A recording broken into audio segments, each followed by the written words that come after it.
बिस्मिल्लाहिर्रहमानिर्रहीम, अस्सलाम वालेकुम जी। मेरा नाम ज़ीशान नूर है। नाज़रीन, 27वीं आईनी तरमीम मुकम्मल हो चुकी है, इम्प्लीमेंट उसका हो गया है। लेकिन 27वीं आईनी तरमीम के अंदर जिस तरीके से पाकिस्तान के ताकतवर लोगों ने, खा वो सदर पाकिस्तान हो, खा वो चीफ जस्टिस हो, खा वो बाकी ताकतवर लोग हों, उन्होंने जिस तरीके से अपने लिए उसमें से रास्ता निकाला, लाइफ टाइम इम्यूनिटी ली, ताहयात इस्तिस्ना ले ली, उसकी मिसाल आपको दुनिया के अंदर उन ममालिक के अंदर मिलेगी जहां पर डिक्टेटरशिप है, जहां पर जमहूरियत या पार्लिमानी निज़ाम नहीं है। और पाकिस्तान की मुसलमानों की तारीख में तो शरीयत के अंदर तो इसकी इजाज़त ही नहीं है।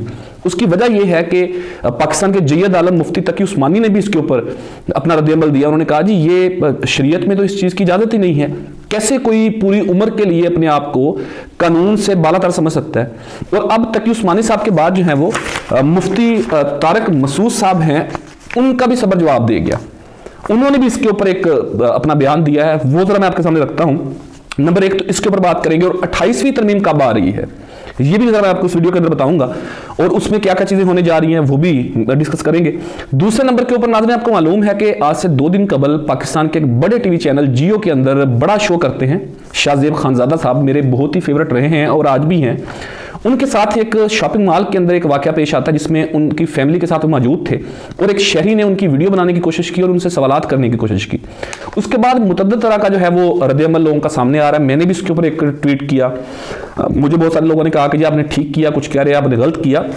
लेकिन शहबाज गिल जो पाकिस्तान तहरीक इंसाफ के रहनुमा हैं, उनकी और शाहजेब खानजादा साहब की बड़ी नोकझोंक हुई है एक्स के ऊपर, और उन्होंने एक दूसरे के ऊपर बड़ी लफ्जी गोलाबारी की है। शहबाज गिल साहब ने उनके ऊपर इल्ज़ामात लगाए, शाहजेब खानजादा ने उनके ऊपर इल्ज़ामात लगाए। क्या चीज़ें हुई वो जरा मैं आपके सामने रखता हूँ। लेकिन पहले 27वीं आईनी तरमीम के अंदर जिस तरीके से हुक्मरान तबके ने इस्तिस्ना हासिल की, लाइफ टाइम इम्यूनिटी उन्होंने हासिल कर ली, और अदालतें भी अब उनका कुछ नहीं कर सकेंगी। इसके ऊपर जरा बात कर लेते हैं कि 2 शख्सियात को, एक जो फील्ड मार्शल हैं सैयद आसिम मुनीर साहब, उनको लाइफ टाइम इम्यूनिटी मिली, ताहयात इस्तिस्ना मिल गई उनको। दूसरा जो सदर पाकिस्तान है आसिफ अली जरदारी साहब, उनको भी लाइफ टाइम इम्यूनिटी मिली है।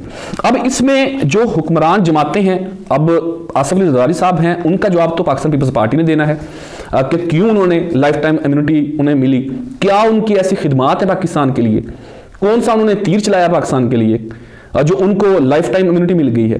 तो इसके ऊपर उनके पास कोई जवाब नहीं है।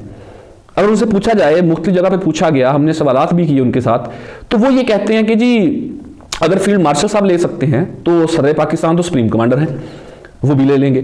अब इसमें सवाल ये पैदा होता है कि फील्ड मार्शल साहब से कौन पूछ सकता है कि उन्होंने क्यों ली, लेकिन उसकी कोई जस्टिफिकेशन तो आनी चाहिए ना। मतलब पाकिस्तान की क्या इस्लामी तारीख के अंदर ऐसा वाकया नहीं है?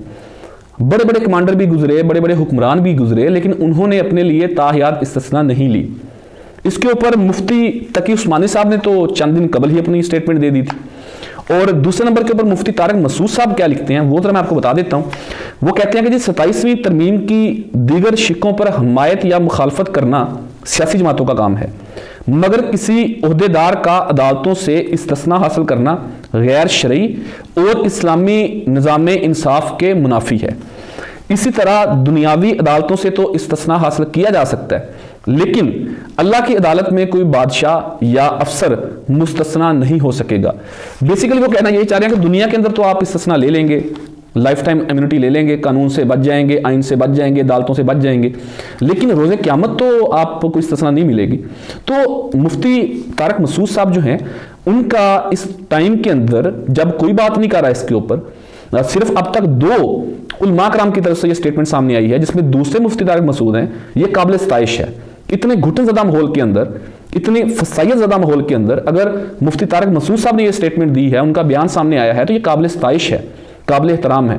इससे पहले मुफ्ती तकी उस्मानी साहब ने ये स्टेटमेंट दिया। बाकी जितने भी उलमा कराम हैं, अब मोअज़्ज़ज़ उलमा कराम, मुफ्ती मुनीबर रहमान साहब हों, पता नहीं साल जो है वो सरकारी मरात भी लेते रहे, सरकारी ओहदों के ऊपर भी रहे, रवैयत हलाल कमेटी के वो चेयरमैन रहे हैं, ताहर महमूद अशरफी साहब हैं, उनकी तो खैर क्या ही बात करनी है, वो तो हर हुकूमत के साथ ही चलते हैं। पाकिस्तान तहरीक इंसाफ की हुकूमत थी तो उनके साथ थे, अब इस हुकूमत के साथ हैं, वो तो इख्तलाफ करने की जरूरत भी नहीं कर सकते। और भी बहुत सारे हमारे मोअज़्ज़ज़ उलमा कराम हैं, लेकिन किसी ने भी इसके ऊपर बात नहीं की। तो ये मुफ्ती तारिक मसूद साहब जो हैं वो दूसरी मोअज़्ज़ज़ शख्सियत हैं हमारे उलमा कराम से कि जिन्होंने ये बात की।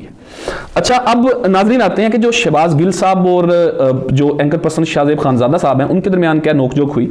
2 दिन कबल शाहज़ेब खानज़ादा साहब अपनी फैमिली के साथ एक शॉपिंग मॉल के अंदर मौजूद थे। वहाँ पर एक शहरी ने मोबाइल फ़ोन निकाल लिया और मोबाइल फ़ोन निकाल के वो उनकी वीडियो भी बना रहा है और साथ उनसे पूछ रहा है कि जी आप इमरान खान और उनकी बीवी के मुतल्लिक ज़ातियात के ऊपर, उनकी पर्सनल लाइफ के हवाले से, उनकी इद्दत और बाकी चीज़ों के हवाले से आप शोज़ करते रहे, आपको शर्म नहीं आई? ये उन्होंने सवाल किया, जिसके ऊपर उनकी जो मिसेस थी वो कहती रही कि आप हरासमेंट कर रहे हैं ना। खैर, ये उनका टोटल वहाँ पे मामला पेश आया, आप देख चुके हैं वीडियो। इसके ऊपर तकरीबन ही तमाम सहाफ़ी बरादरी की मजम्मत आई। मैंने भी बतौर साफर के तालिब इल्म के मैं बड़ा इंस्पायर करता हूँ शाहज़ेब साहब को, मैं हमेशा सुनता आया उन्हें, और जिस कैलिबर का वो शो करते हैं पाकिस्तान के बड़े टीवी चैनल के ऊपर, जो उनकी रेटिंग है वो मतलब उनका मुकाबला कोई नहीं कर सकता जिस तरीके से वो शो करते हैं, रिसर्च बेस और सारा मामला। लेकिन जो चीज़ें उन्होंने की थी इद्दत केस के वक्त, बज़ाहिर उन्होंने जो उस वक्त गलाजत की जा रही थी अदालत के अंदर, जो बुशरा बीबी के साबिक़ खावर मलिका दरखास्तें दायर कर रहे थे, और वो मैं रिपीट भी नहीं करना चाहता, बड़ी गलाजत थी उसके अंदर। बेसिकली वो उसको काउंटर कर रहे थे। बेसिकली शाहज़ेब खानज़ादा साहब जो हैं वो अपने शो में बता रहे थे कि किस तरीके से उनकी किरदार कशी की जा रही है, लेकिन उनका वो दरखास्तें पढ़ के सुनाना टीवी के ऊपर, ये उन्हें ज़ेब नहीं देता था, क्योंकि पाकिस्तान की अदालतों के अंदर बड़े गंदे से गंदे केस भी आते हैं, और जब दोनों तरफ के वकला बहस कर रहे होते हैं अदालत के अंदर खड़े हुए, तो बड़ी बड़ी बातें की जाती हैं दोनों की तरफ से। ऐसी ऐसी बातें की जाती हैं कि वहाँ पे बैठे जज साहब भी, वहाँ पे बैठे हम जो साफ़ी होते हैं, हमारे कानों से धुएं निकल जाते हैं किस तरह की बातें की जा रही। लेकिन इसका हरगज़ मतलब ये नहीं है कि हम उन सारी बातों को आके बाहर आकर रिपोर्ट करना शुरू कर दें, हम ट्वीट्स लिखने शुरू कर दें, हम वीलॉग्स के अंदर बताना शुरू कर दें, या जो बड़े साफ़ी हैं वो अपने टीवी शोज़ के अंदर डिस्कस करना शुरू कर दें कि जी ये अदालत के अंदर बात हुई थी। मतलब आप वही बात करेंगे जो इखलाकी तौर के ऊपर डिस्कस की जाने वाली हो, क्योंकि जो टीवी चैनल्स हैं, जियो टीवी है मिसाल के तौर पे, पाकिस्तान का बड़ा टीवी चैनल है। कोई पाकिस्तान का ऐसा शहर नहीं होगा, गांव नहीं होगा जहां पे जियो टीवी नहीं देखा जाता होगा। और बहुत सारी पाकिस्तान का तबका ऐसा है, जो फैमिलीज ऐसी हैं कि उनकी रूटीन ये होती है कि वो रात को खाने के ऊपर या चाय के ऊपर पूरी फैमिली बैठी होती है और सामने टीवी लगा होता है। तो इसके ऊपर बेसिकली उनके ऊपर तनकीद की गई कि आपने जो इतना गहराई में जाके वो तमाम तर गलाजत जो अदालत के अंदर हो रही थी, आपने उसको नेशनल टीवी के ऊपर अपने शो के अंदर आपने उसको डिस्कस किया। तो ये सारी सूरत हाल पेश आई। इसके ऊपर बड़े सारे लोगों ने उनके साथ इज़हार यकजहती भी की। शहबाज गिल साहब ने भी कहा कि जी आपने ये क्यों कहा था, आपने बेसिकली ये इमरान खान के हवाले से ये सारी बातें या उनकी बेगम के हवाले से गलत बातें की थी, लेकिन उन्होंने इसको जस्टिफाई किया कि जी मैं आपके हवाले से अच्छी बातें भी करता रहा हूँ। जब शहबाज गिल हिरासत के अंदर थे, उनके ऊपर तशद्दुद होता रहा, वो भी सारा उन्होंने कहा कि जी मैंने उस वक्त भी आपके हवाले से अपने शो के अंदर बात की थी कि आपके साथ ज्यादती हो रही है, जिसके ऊपर शहबाज गिल ने कहा जी आप कूफे वाले हैं, यानी कि आप थोड़ी सी हमदर्दी करते हैं और जो बाकी जुल्म हो रहा होता है आप उसके हामी होते हैं। इसके ऊपर काफ़ी उनकी नोकझोंक होती रही, कुछ पुराने वाक़यात भी वो डिस्कस करते रहे। खैर वो लंबी डिटेल है, लेकिन मुख्तसर नाज़रीन अर्ज़ ये है कि पाकिस्तान का जो टीवी चैनल है, टीवी चैनलों के ऊपर हमेशा किरदार कशी की जाती रही है। यानी कि कलसूम नवाज साहिबा की भी की गई थी, मोहतरमा बेनज़ीर भुट्टो की भी की गई थी, मरियम नवाज साहिबा की भी होती रही होगी, लेकिन बुशरा बेगम के साथ जिस तरीके से या इमरान खान की ज़ातियात के ऊपर जिस तरीके से चीज़ें की जाती रही हैं और हो रही हैं, इसकी मिसाल आपको नहीं मिलेगी। और जब कोई भी बंदा ज़ातियात के ऊपर बात करता है, किसी की पर्सनल लाइफ को डिस्कस करता है, तो फिर उसका रद्द-ए-अमल जब आए तो उसको सुनने की हिम्मत होनी चाहिए उसके अंदर। आप जब बात कर रहे होते हैं तो आपको उसका कोई रिस्पांस किसी की तरफ से आ सकता है, उसके जो कॉन्सिक्वेंसेस हैं वो आपको जहन में रख के बात करनी चाहिए।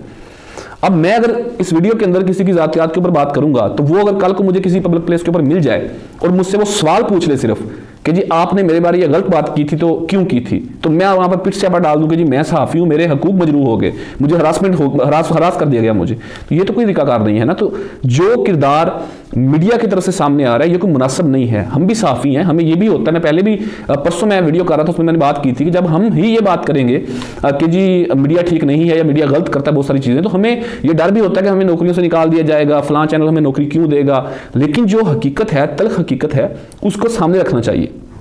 और 2-3 दिन कबल एक और आर्टिकल आया द इकोनॉमिस्ट का, उसके ऊपर जिस तरीके से गलाजत बकी गई, जिस तरीके से पाकिस्तान के तमाम टीवी चैनल्स ने लंबी लंबी ट्रांसमिशन उसके ऊपर की, शायद ही कोई साफी बचा होगा जिसने अपना तजिया नहीं झाड़ा होगा आके। दिफाई तजियाकार, सियासी तजियाकार, पॉलिटिशियंस, वो क्या क्या चीजें उसके अंदर बोलते रहे और करते रहे। वो था किसके खिलाफ? बुशरा बेगम के खिलाफ या इमरान खान के खिलाफ।